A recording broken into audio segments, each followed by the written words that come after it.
Beware Romulans bearing gifts. Today's episode brought to you by Romulan Ale, just what the doctor ordered. Romulan Ale is available where all fine liquors are sold, while supplies last. Offer void in Utah.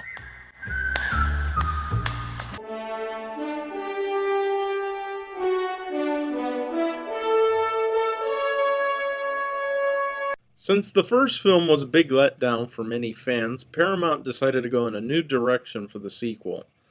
Less emphasis on special effects, more action, bringing back the camaraderie of the original series as well as a classic villain.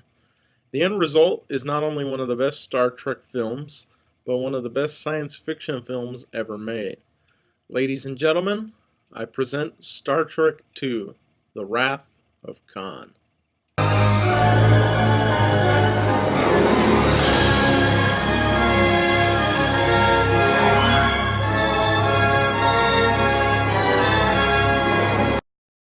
While on a training mission, Admiral Kirk and the crew of the Starship Enterprise learn that an old enemy, long forgotten, has come to take his revenge upon Kirk. That man, Khan Noonien Singh.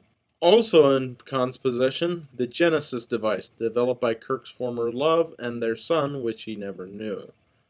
After a long, intense battle, Khan is defeated, but at the cost of Mr. Spock's life.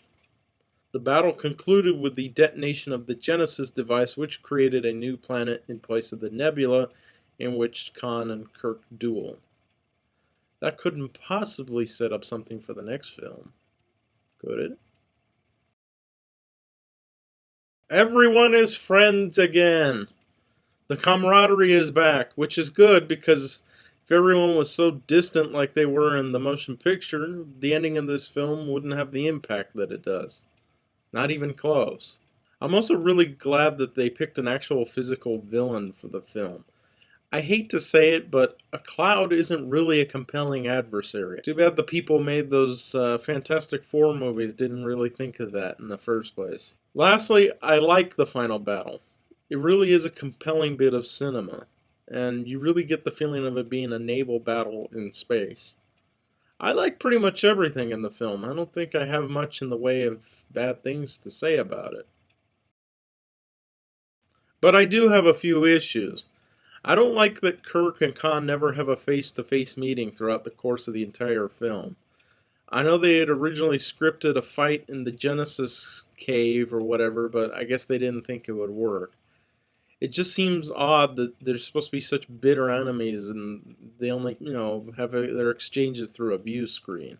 Also, there are a few small, slow bits here and there in the middle, but overall the film is so compelling you tend not to notice them. Hey, I had to fill the bad section with something, didn't I?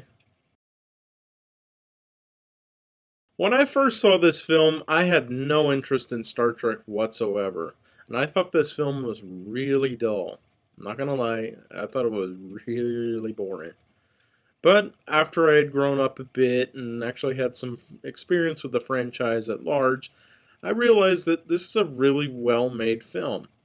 I definitely think it is the absolute best of the films based upon the original series, which is a stark contrast to the motion picture, which I think is the second worst film based upon the original Star Trek. I'll give you 5 guesses which film I think is worse than the motion picture. Yeah, 5 guesses. 5. I could go on for hours praising the film, but I'll just give you the short version. And I'll give this film 4.5 out of 5 stars. Well, that's it for part 1 of the Star Trek Trilogy. Join me next week as I review the middle chapter in the saga, the highly underrated, I think, Star Trek III, The Search for Spock. Why would they be searching for him if he's already dead? Or is he?